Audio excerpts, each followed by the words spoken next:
Bismillahirrahmanirrahim. Assalamualaikum warahmatullahi wabarakatuh.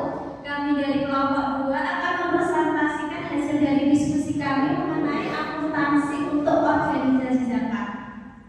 Yang beranggotakan yang pertama saya sendiri, Galuh Pratiwi, kemudian ada Salsabila Masuka, kemudian yang ketiga ada Ari Susanti, yang keempat ada Nasya Denisya Cindy, dan yang terakhir ada Dia Aisyah. Kemudian materi yang akan kami presentasikan yang pertama mengenai pendahuluan, kemudian definisi zakat, infak, sedekah, dan basnas.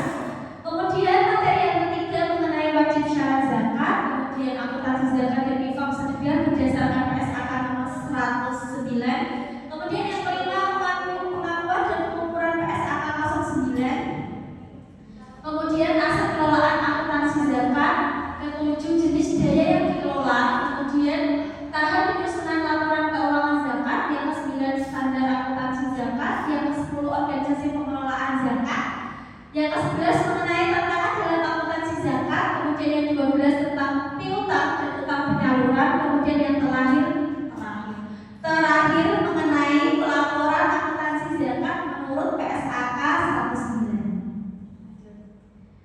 Kemudian kita lanjut pada pendahuluan, yaitu semakin hari semakin besar harapan umat Islam di Indonesia agar pelaksanaan pemungutan zakat, penerimaan infak dan sedekah dapat dilakukan sebaik-baiknya, sehingga diperlukan sebuah organisasi yang baik, terutama sistem administrasi yang tetap menyuguhkan layanan laporan keuangan yang transparan dan relevan, karena pembukuan sangat penting untuk membantu bagi pengguna laporan keuangan organisasi pengelolaan zakat.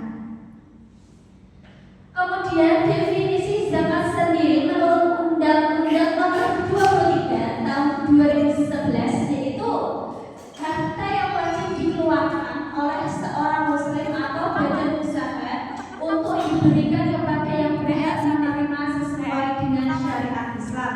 Lanjut. Kemudian definisi basnas, yaitu pengelolaan zakat menurut Undang-Undang Nomor 23 Tahun 2011, yaitu suatu kegiatan, perencanaan, pelaksanaan, dan pengorganisasian dalam pengumpulan, pendistribusian, dan pendayagunaan zakat. Kemudian definisi infak dan sedekah, yaitu sesuai PSAK nomor 109, infak atau sedekah adalah harta yang diberikan secara sukarela oleh pemiliknya, baik yang diperuntukannya dibatasi atau ditentukan maupun tidak. Sifat dari zakat adalah wajib, sedangkan sifat dari infak dan sedekah adalah sunnah. Lanjut. Kemudian syarat wajib zakat yang pertama yaitu Islam, yaitu beragama Islam baik anak-anak maupun dewasa. Yang kedua memiliki satu nasab, yaitu memiliki nisab dari salah satu jenis harta yang wajib dikenakan zakat.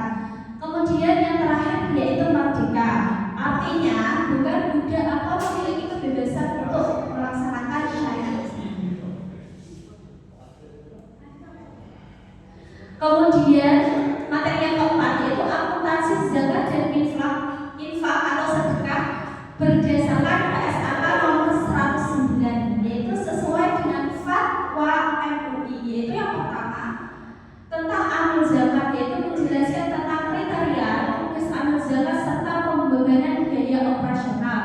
Yang kedua yaitu fatwa MUI nomor 13 tahun 2011 tentang hukum zakat atas harta haram. Yang ketiga yaitu fatwa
dan persentase dari aset yang disalurkan tersebut dari total penyaluran selama periode. Yang ketiga, keberadaan dana non-halal jika ada diungkapkan mengenai kebijakan atas penerimaan dan penyaluran dana, alasan dan jumlahnya. Dan yang terakhir, tidak diambil atas penerimaan dan penyaluran dana zakat dan dana infak atau sedekah.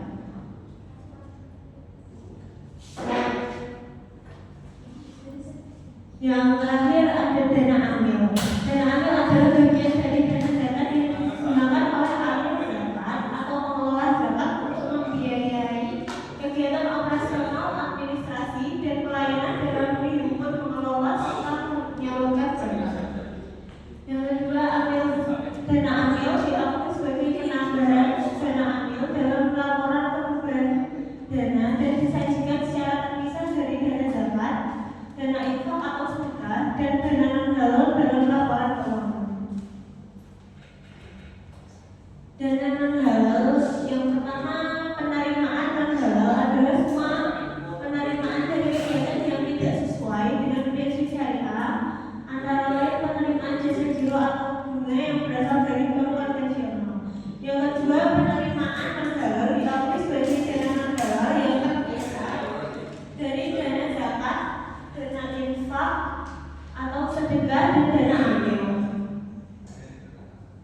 Selanjutnya, jenis dana yang dikelola. Yang pertama, dana amanah, yaitu dana yang berasal dari pihak ketiga atau muzaki atau donatur yang dipercayakan kepada organisasi zakat untuk disalurkan sesuai tujuan syariah. Jenisnya yang pertama dana zakat, dana infak, dana sedekah, dan dana wakaf tunai jika dikelola. Selanjutnya dana non-amanah, dana yang tidak berasal dari pihak ketiga atau tidak terikat secara langsung pada kewajiban penyaluran tersebut. Jenisnya yang pertama hasil usaha organisasi, yang kedua hibah atau donasi tidak terikat, dan yang ketiga pendapatan lain-lain. Materi selanjutnya akan disampaikan oleh Nasya dari sini.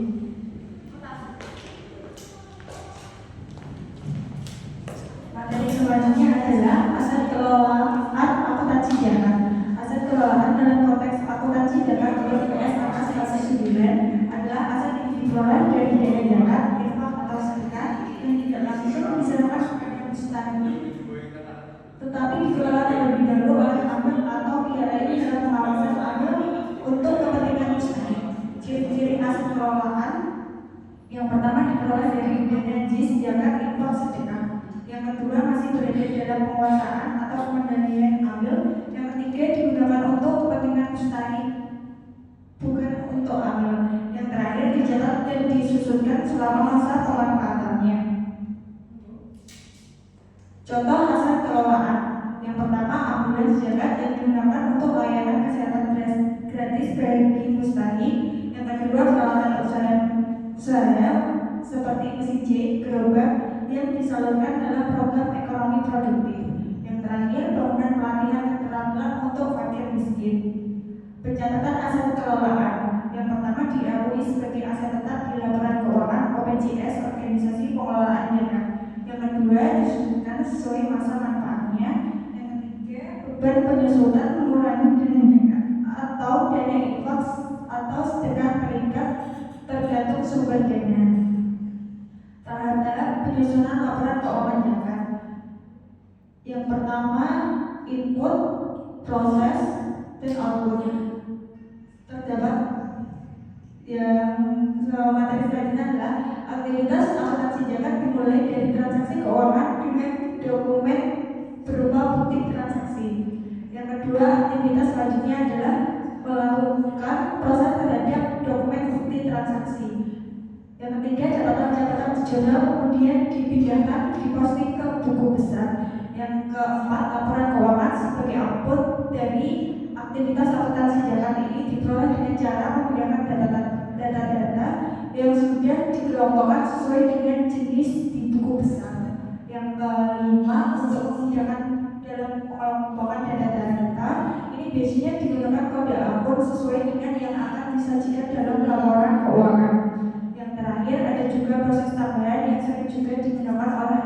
surat cukup besar, yaitu membuat kertas kerja worksheet. Standar akuntansi zakat. Sistem akuntansi yang diimplementasikan organisasi pengelola zakat harus diklaim dengan standar akuntansi zakat, yaitu pernyataan standar akuntansi keuangan KSK nomor 109 tentang akuntansi zakat yang dikeluarkan oleh Ikatan Akuntansi Indonesia (IAI). Sistem akuntansi merupakan alat untuk menghasilkan laporan keuangan, sedangkan standar akuntansi zakat merupakan pedoman yang mengatur tentang pengaturan, pengukuran, dan pelaporan keuangan. Materi selanjutnya akan dijelaskan oleh Dia Susia. Jadi materi selanjutnya akan saya bahas, yaitu standar akuntansi zakat. Tujuan utama standar akuntansi adalah agar laporan keuangan bisa lebih mudah dipahami bagi para pengguna laporan, agar tidak terjadi kesalahpahaman antara pihak penyaji laporan dengan pembaca laporan, serta agar terdapat konsistensi dalam laporan keuangan dapat memiliki daya banding. Dengan adanya standar akuntansi, maka laporan keuangan menjadi lebih berkualitas. Selain itu, dengan adanya standar akuntansi, maka dapat dilakukan perbandingan kinerja antar kurun waktu dan dengan organisasi sejenis lainnya. Organisasi pengelola zakat, infak, dan sedekah terdiri dari dua kelompok institusi, yaitu Badan Amil Zakat atau BAS yang dibentuk oleh pemerintah dan Lembaga Amil Zakat LAS yang dibentuk oleh masyarakat sesuai dengan UU Nomor 23 Tahun 2011 tentang pengelolaan zakat berdua pasal 5 dan 17. Tantangan dalam akuntansi zakat yang pertama, rendahnya literasi akuntansi di kalangan pengelolaan zakat. Yang kedua, kurangnya SDM profesional di bidang akuntansi syariah. Yang ketiga, ada belum meratanya penerapan PSKK 109 di semua lembaga zakat. Yang keempat, sistem pelaporan keuangan sebelum terstandar. Dan kelima, transparansi dan akuntabilitas masih perlu diingatkan lagi.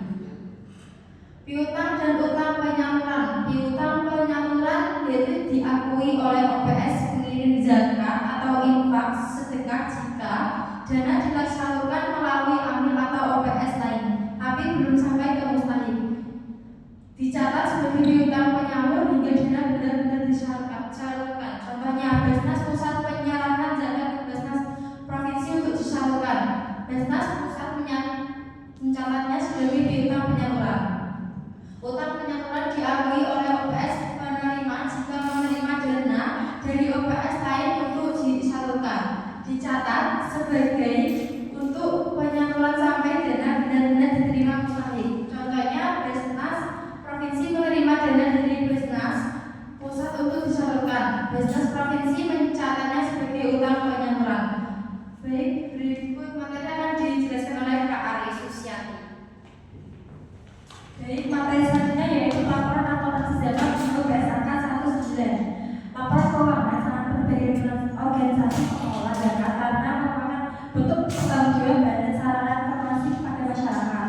Laporan keuangan organisasi pengelola zakat terdiri dari yang pertama ada neraca, laporan perubahan dana, laporan perubahan aset kelolaan, laporan arus kas, dan catatan aset laporan keuangan. Berikut ini contoh laporan posisi keuangan yaitu dikelompokkan menjadi dua, yaitu debit dan kredit. Ada aset dan aset tidak lancar. Yang pengelompokan kredit yaitu ada kewajiban dan saldo dana. Jadi kesimpulannya yaitu semakin besarnya harapan masyarakat terhadap pengelolaan zakat, maka akan mendorong perlunya organisasi pengelola zakat yang memiliki sistem administrasi dan akuntansi yang baik, transparansi, relevansi laporan keuangan, serta pengawasan yang efektif menjadi kunci utama untuk meningkatkan kepercayaan publik. Oleh karena